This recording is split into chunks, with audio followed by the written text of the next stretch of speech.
In episode 512, Ryan and Jose thank our great supporters, both from Patreon and our recent Kickstarter. Plus, there's some Hellraiser and Candyman news and some Nightbreed figures that are pretty cool. This is the Clive Barker Podcast, where longtime fans Ryan and Jose interview guests, bring you the news, and take deep dives into Barker-related stuff. Episode 512 is available in podcast audio and YouTube video. This episode is sponsored by Don Bertram's Celebrate Imagination. Don Bertram is a longtime friend of Clive and advocate of his art, but Don's unique and inspiring paintings are for sale, and over 50% of the proceeds go to the Arts and Medicine program at the Texas Children's Cancer Center. There's even a paver in Washington, D.C. representing Celebrate Imagination. We're thrilled that this worthy cause is sponsoring our podcast again this year, and we hope that you'll consider looking over his Pinterest page and commissioning a painting of your own. For commissions, Don requires no money down, and there will be no obligation on your part. You can also head over to the Etsy shop to buy one of his books, like A Chimney Sweep's Tale, Celebrate Imagination, or The Imaginaries. Follow the link in the show notes or click on the side banner and let's see what's new with Don Bertram today. Take a look at his paintings Date Night, Guardian Angel 2, and Shooting Star. Let's welcome our other sponsor, Ed Martinez, and his YouTube channel. Lots of great special effects videos and Barker-related content. What's the latest from Ed? Hey, if you want to help us out, support us on Patreon at patreon.com/BarkerCast589. Our subscribers will get exclusive access to content not available anywhere else, like our Collector's Corner video series, rare Barker videos, and early behind-the-scenes stuff. Our supporters get to help us choose episode topics and even join us on the podcast. Our supporters also get access to the exclusive channel in our Discord server. We'll be forever grateful if you consider helping us out and subscribing to our Patreon. We owe everything to this circle of magicians, so let's give a shout out to our Patreon supporters and see what's new on Patreon. Hello and welcome to episode 512 of the Clive Barker Podcast. Good morning or afternoon, Jose. How's it going? Hi, Ryan. Doing good. Saturday. It's No King's Day protest today. I'm actually here just doing this and see if I'll click in the news and see if I can go out. We're doing Kickstarter thanks and some news items today, right? Fresh from the Reef. Yeah, but first we want to thank our Patreon subscribers. So thank you to David Anderson, Erik Van T Holt, Daniel Elven, Amanda Stewart, Bradley Gartz, Matthew Batten, Bennett, Jesse, and Clara Leslie. And thanks to our returning sponsor, Don Bertram, Celebrate Imagination. Yeah, and our other sponsor, Ed Martinez's YouTube channel. And then, of course, for Patreon coming next, what's there for exclusively for our Patreon subscribers, Clive Barker Creepypasta. You did a kind of an essay explaining that, or a blog post. Yeah. We have an extended interview with Peter Atkins. Basically, all the stuff we talked about that didn't make it into the 2 episodes we were recording for at the time. Yeah, almost an hour. And then you did Texas Frightmare Weekend Memories from 2018 when we went to Texas Frightmare Weekend. That's right. And just about that thing, I discovered that I found another Word document that I had created shortly after we returned. And I confirmed there that, it's true. When we were at the airport, we did meet up with Robbie and with Rob and Katie. He did go see the movie because I wrote that down on the night that we did that. So remember, you were saying you didn't remember exactly that night, and I didn't remember that we had to wait for the Airbnb person to come over and open the door for us because the cleaning lady had left the second locked. Remember? Yes. Yes. Right. And it was like 2:00 in the morning, and we were sitting on the front step in the rain, and we went. Yeah. And at 3 a.m, you and I were in a 24-hour Walmart by ourselves just to buy some stuff. And I had that written down, and I totally forgot to put that in my blog. But that was the first time I was in the middle of the night inside a giant Walmart with only you and no other employees in sight. It was so weird. It was so weird. Yeah. And then it said, of course, we text the owner of the house, who finally arrives while we stew in the warm, damp Texas night full of bugs in the Grapevine region. Yeah. Rest, not yet. At 3 a.m. Walmart trip, the closest market is in order. The empty streets are wet and silent. Breakfast run for the next day, which will start early and test our resolve. We finally arrived to get some sleep. That will only happen closer to 4 a.m. The alarm set for only 2 or 3 hours later. At this point, I've spent the last 48 hours with only 4 hours of sleep, anxious about the trip and preparing interviews. Everything Yeah. seems slow and I'm too tired to sleep. The house must be subsiding or something because it appears to be slanted when we walk around it. You have to make a small effort to walk in a straight line, and it adds to the disorientation. And then it goes Yeah. on to talk about, meeting with Joe the next day, but I don't want to Yeah. read the whole stuff anyway. And that house had a lot of like wine related kitschy sort of Yeah. like it's 5 o'clock somewhere, or it's Yeah. 1 o'clock and stuff like Yeah. that. Yeah. Or eat, pray, love, stuff like Yeah. that. Yeah. Yeah. Yeah. So I forgot to put that stuff on my blog, but I'm glad I got to mention Yeah. that. I found this Yeah. 2018 impressions that I wrote Oh wow. sometime after I came back. And I've been kicking ass writing some articles, trying to make some entertaining stuff. Last time we talked with David Blair about New Murders in the Rue Morgue, I mentioned I was working on a Patreon article about the forgotten manga adaptations of Clive Barker. So that one's Right. ready. Yeah. That one's pretty much ready. So I'm just going to do Okay. a last check on that, and probably it'll be out on Monday. Mhm. And there's another one. Remember when we talked about? I don't know if we talked about this on the episode. I think we did. About there was a computer game that was never made about Ecto Kid that was called Ectosphere. Right. It was Right. going to come out You through took a Virgin. deep dive into that. Yeah. So Yeah. I've got that, and that one's also In the pretty much works. ready. Yeah. Cool. Before we get started, I guess then we should go straight into our breaking news from the Reef. And the Hellraiser revival Discord has been really kind of putting a lot of stuff together, and I'm surprised. They've sort of taken us on a roller coaster of wondering what they are, because they started Mhm. out, we thought they were an official Discord for the video game, and then no, they were a fan Discord for the video game, but now they're kind of like really digging into like Hellraiser fandom and Oh yeah. interviewing like Cenobite actors and Terry Farrell and stuff, but it's all for the Discord channel, which I always thought of Discord as like like a forum chat kind of a thing, fan community. But I never thought of it being the central thing for us, it's the podcast, right? And everything else that we have supports the podcast. That's right. Yeah. But for them, the Discord is the starting place, which Yeah, they're a I think gaming that's cool. community. Yeah. Yeah. It's pretty neat. I just not something I ever would have thought of. And I think we want to have them on our podcast just to kind of talk about how that all got going, and their process and stuff, because Yeah. they're Yeah. they're getting big. They are. It's a lot of fun to go there. A lot of people posting stuff like images of fan art or images from the game. And they've got Yeah. Simon Bamford to do a couple of little videos for them. They got, like you said, Terry Farrell from Hellraiser 3. Yeah. And there's a new video message from the chatter himself, the actor Nicholas Vince this time. Yeah. Yeah, which was pretty cool. So we've got a link to that in our show notes. I That's think right. that's their most recent one. Yeah, you should try to get an invite link for that Discord. I don't know if it's something we can put into our links. Oh yeah, we'll put that in the show notes. But they've certainly been pursuing a lot of interesting people. They've definitely putting in the legwork of getting these people to talk about the game and talk about Hellraiser or talk about their career. So it's really good. Yeah, and then next up, and I read this I think came out a little bit ago. I read a couple of days ago, but it was Quentin Tarantino talking about Hellraiser.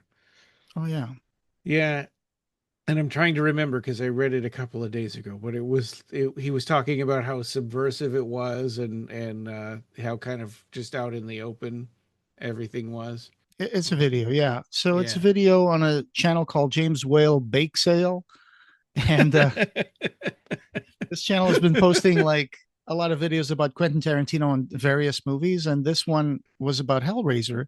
Looks like it was taken from The Big Picture. I'm not sure if this is a podcast, but yeah, like you said, in it he talks about how he was impressed by Hellraiser when it came out, and he thought Clive Barker was going to be an amazing director, and it's like Yeah. he's got all this gritty style and stuff, and then And then he goes on to talk about Nightbreed and Lord of Illusions, that they're Yes, great. that's They're not great, but he likes Hellraiser more, which I guess is his prerogative, of course. yeah. I think he's doing, especially Lord of Illusions, a disservice. I mean, Nightbreed at the time that it came out, yeah, I mean, it had problems. It had studio interference and stuff, Yeah, but Lord of Illusions, I think the more you watch it, the better it gets. I think so too. He Yeah, does acknowledge that about Nightbreed, at least, because he says that one of the things that he talks about, the way that he approaches Nightbreed, is he heard Clive Barker speaking at, or read an interview that he did for Filmmaker magazine. And he does mention that Clive was saying that, working under the restrictions of trying to make a studio film in the 80s, that Clive said, well, part of it just makes you want to say, fuck it, I'm out of here. I'll just make movies in Europe. Uh, yeah, so he does address the fact that Nightbreed had interference and stuff. But yeah. 800 theaters when Hellraiser opened, he brings that up, and how horror movies at the time weren't really that scary. They were starting to get a little hammy, like some Yeah. Nightmare on Elm Street stuff, and Right. Yeah, like the bad guys make saying puns or doing yeah, ridiculous kills, just to so you can see something different. yeah. But Yeah. it's an interesting take on Hellraiser. It's just less than 3 minutes of audio, but it's still a pretty interesting video to listen to Quentin Tarantino talk about why he likes Hellraiser so much. Yeah. Yeah, definitely worth a watch. Didn't Quentin Tarantino work with the Weinstein Company?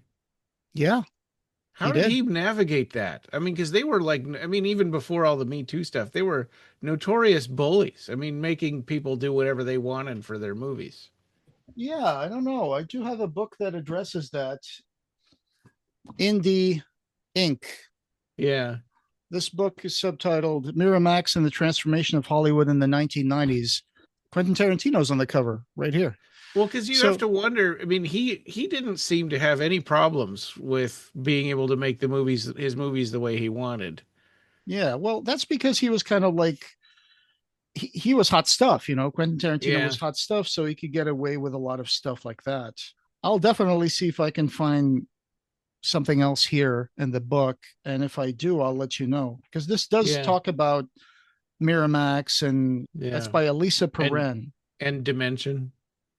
Yeah, and how Miramax's activities had an impact on everything from film festival practices to marketing strategies, talent development, and awards campaigning. So they had their hands in a lot of stuff. Indie Inc. So Hmm. I'll look into this and I'll let you know how he got along with that. But my understanding is that Quentin Tarantino just got along with them, and he was kind of like hot stuff, so he could do whatever he wanted. Yeah, it's interesting. And then you found an essay about Clive Barker and kind of urban myths and Candyman. This morning, that's right. Before we started recording, I did find Yeah, this. I gave it kind of a cursory read. I haven't read the whole thing, like, from and I just beginning. kind of skimmed it also because I didn't really have time to read the whole thing after you put that Yeah, in the but notes. But I was very interested because, going back to that episode where we had Sorka Neeline and Carmel yeah, Kniprath about the Gothic style of some of Clive Barker's stories, this essay goes into that as well. It's called Clive Barker, Candyman, and the Urban Gothic. And yeah, it delves more into the original intention of the Forbidden, because it was right, supposed to take place in not originally in Cabrini Green, right? It was supposed to be a right in Liverpool. in Liverpool, yeah, Yeah. basically. And so the author of this Substack article goes on to analyze that and establish parallels with Liverpool. And there was a neighborhood there called the Piggeries.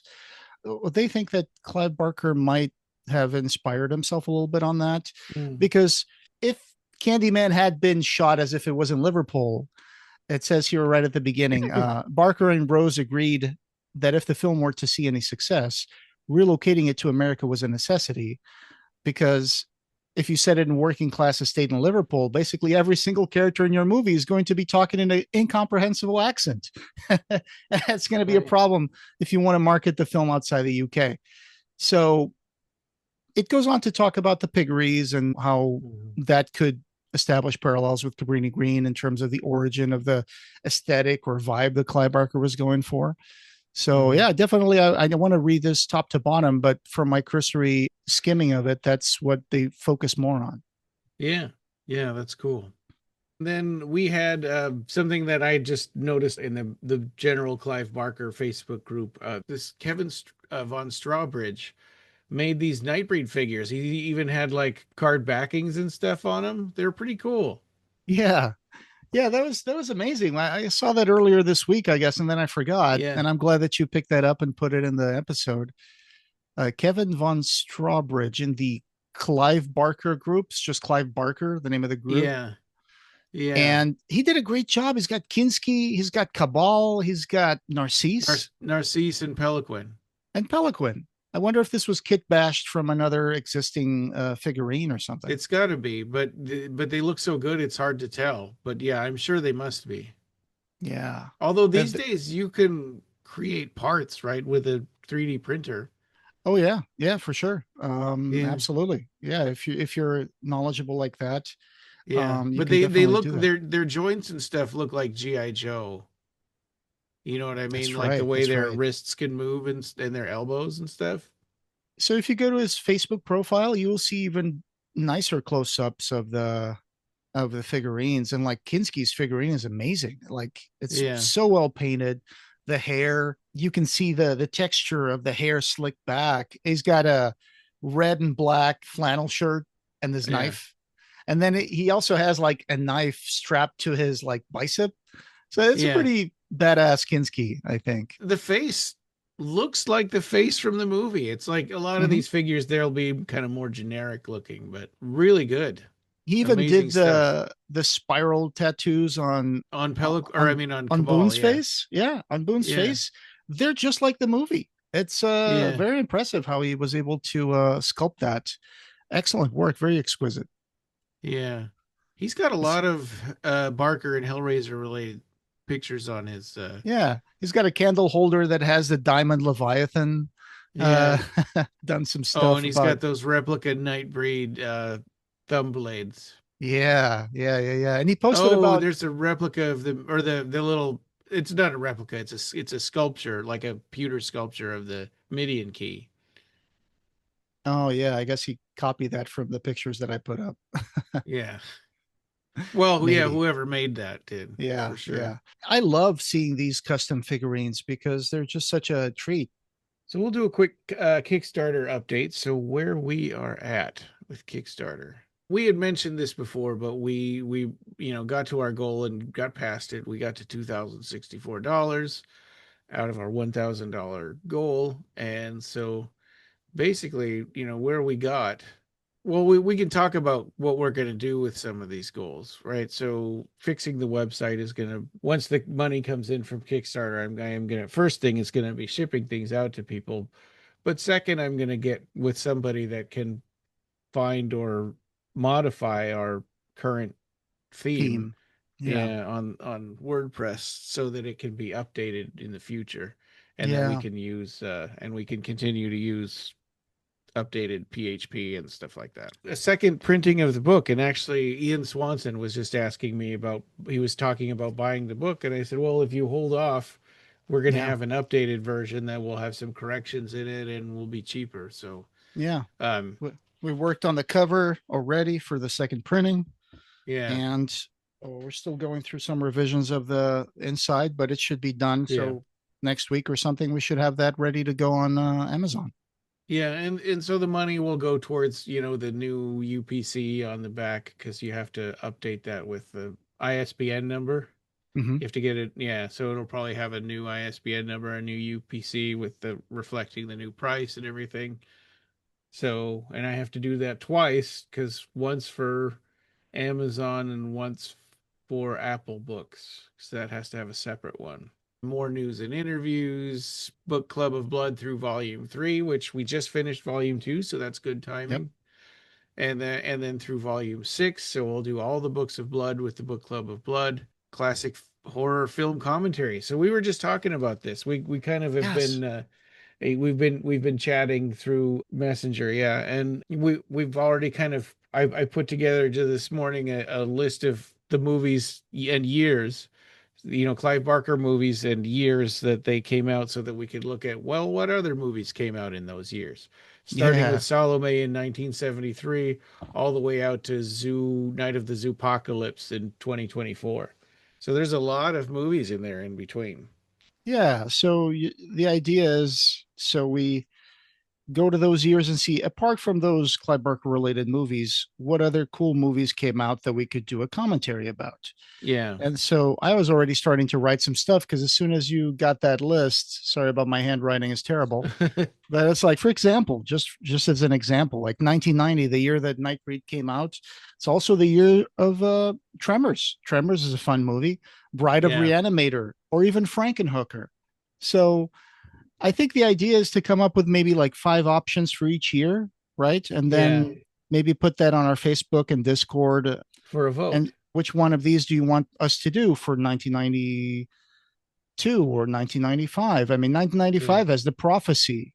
And I was 19 looking at 1973 because of Salome. And it didn't come out in that year. They made it in that year. Yeah. And then, so if you go to IMDb, it says Salome and the Forbidden came out in 1998, which is not really true. I know that I rented the VHS well before there was ever a DVD, didn't even exist. I rented Hmm. it from Scarecrow Video in the University District. So Yeah. I know there was probably a mid or early 90s VHS copy of it before 1998. It was Redemption Video, I think, that put that out. Yes. Yeah. And they Uh, also put out the first DVD too later on, and that would be the 1998 one. And then Seraphim created a DVD of it. well, the Redemption Video came out in 1995, if that Yeah. helps. Yeah. Thank So you. that's, yeah. But yeah, 1973. I mean, we'll stick with that year anyway because it's fun. Because Sure. 1990. Sure. We've already got plenty of things in Oh, yeah. 1995. So we've got The Wicker Man, The Exorcist, which we already did The Exorcist, Soylent Huh? Green, Westworld, Theater of Blood, The Legend of Hell House. So those are all, pretty good choices. And the original notion was classic horror movies. And so I think if there's a horror element, but there's science fiction, that's good enough. If there's some kind of, as long as there's some kind of genre movie and not just like a straight, drama. Wicker Man. I've seen bits and pieces of it. I haven't seen all of it, so I'm Yeah. interested in watching that with I've seen that. It's Christopher good. Lee. Yeah, all people ever talk about is the Nicolas Cage movie, but the original Wicker Man I liked. Yeah. There's Yeah, and Soylent Green. I want to see Soylent Green because I have never seen the whole movie. I've just seen like references to it, like on The Simpsons and stuff like that. the most spoiled movie in the world, Yeah, because right. every People time it's people brought love up, to people yeah, shout this you're eating people. Soylent Green is made of people. Yeah, Wow. yeah, Yeah. There's a lot of movies to pick, and I think if yeah, we come up with like maybe 3 or 5 movies for each year and subject those to a vote, and then yeah, we'll be able to have some fun. And these are yeah. always great, like Brain Dead, for example, by the guy who did the Lord of the Rings, Peter Jackson. Peter Jackson. Yes, Hmm. Brain Dead. I mean, it's a crazy Yeah, movie. I remember renting this from the video store and watching it yeah. with 2 friends in my house at night, and we In laughed. in America, it's called Dead Alive. Yeah, yeah. Yeah, When the weird monkey thing in the beginning yeah, bites the guy, yeah. like And Singaya, jump. the preacher, I kick ass for the Lord, and he's I killing kick all ass these for the zombies Lord. with a lawnmower. Oh my god, yeah. Yeah, Yeah. That's really good. That's a really I funny movie. he, And the zombie he, baby. yeah. Ah, It always amazes me that Peter Jackson went from that to Lord of the Rings. And like, who watched that movie and said, who would be perfect for Lord of the Rings? This guy that made well, this movie, or Meet the yeah. Feebles. I know that because I feel the same way. Although he Yeah, did make more movies in between those, so he had a chance to prove himself a little more. yeah. So there's so many things to choose from. We got 73, 78, 85, 86, 87, 88, 90, 92, 95, 96, 97, 98, 9, 2000, 2002, 2005, 2006, 8, 9, 11, 18, 2020. for Books of Blood, right? Oh The yeah. Hulu movie. Hmm. 2021 for Candyman, 2022 Hellraiser, and 2024 Night of the Zoopocalypse. So that's a That's a lot. lot. That's 24 different years that we can cover. I don't think we can do 24 commentaries this year because that would be half of the year, but we'll figure it out. Well, no, I mean we'll probably want to get it started as soon as the Kickstarter stuff is over, but Yeah. and then go all through next year. And even then, we can't do. I mean, especially if we do more than one thing in a year, more Let's than not. one movie from a year. Yeah, probably not. Otherwise, it's going to be a lot. Yeah. So by the time we get to 2024, there might be more years to tack on to the end, right? Yeah. Yeah. Yep. Well, and then so our next goal would be Hellraiser revival coverage. And we talked about having kind of a competition between ourselves and maybe whoever else wants to compete with us Hmm. about collecting trophies Yeah. in the game. Trophies or achievements, whichever your platform calls them.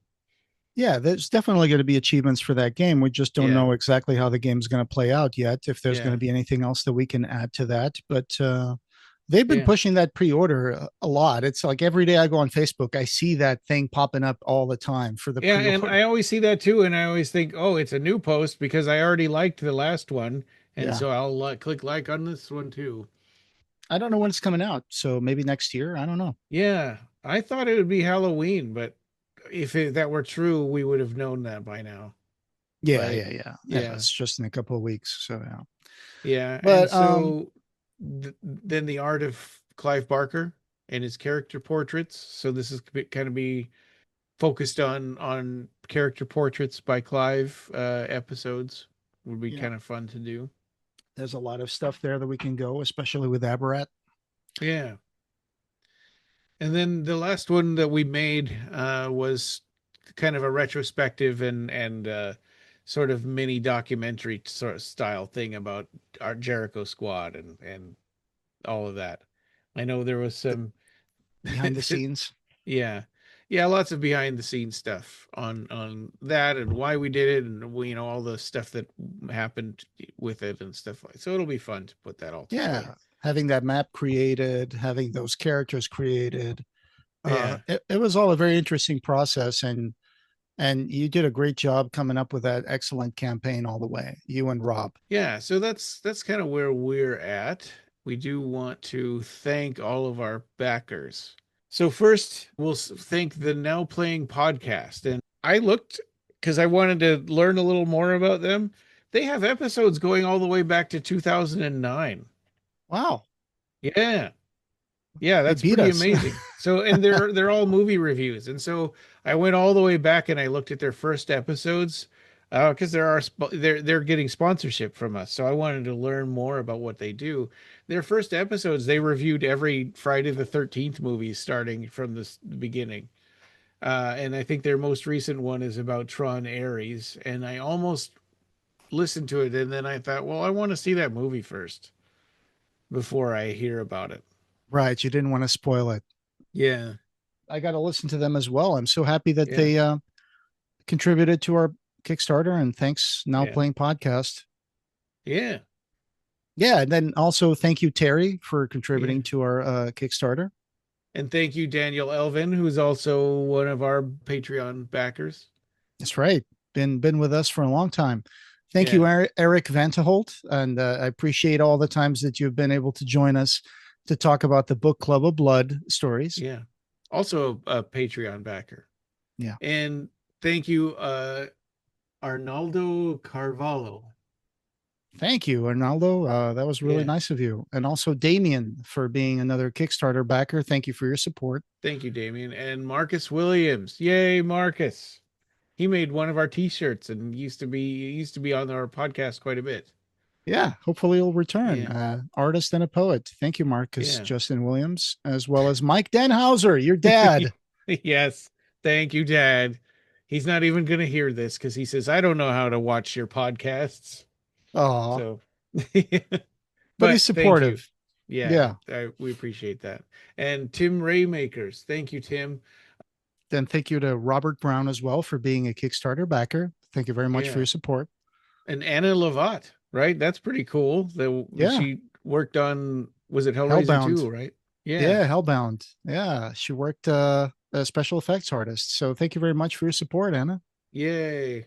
as well as Odie Ollie. Thank you very much for your support as well. Yeah, thank you. Matthew Aaron Burns, that's a repeat name I've shipped stuff to him lots of years for our Kickstarter, so really appreciate that, Matthew. And heartfelt thanks to Nick Plonsky for being another Yeah, supporter in our Kickstarter. Thank you very much. thank you. Jesse Owen Wells, which I believe is also the Jesse from our Patreon. Oh, yeah. And Yeah, then Jacob Hendricks as well. Thank you for your support thank on our you. Kickstarter. Hope you got some cool stuff. Thank you to Protege Joe. That was his name on Kickstarter. Thank you, Protege Joe. We do need you to also fill out your survey Survey. so that we can get your actual name and your address and stuff to ship stuff out to you. And Nathan Smith, thank you very much for your support as well and on our Thank you. Kickstarter. And make sure you fill out that survey as well so we can Yeah. send you your rewards. Yes, thank you.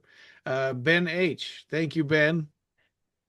Thank you to Mellory Tut. Thank you for your Yeah. support in our Kickstarter. You keep us going.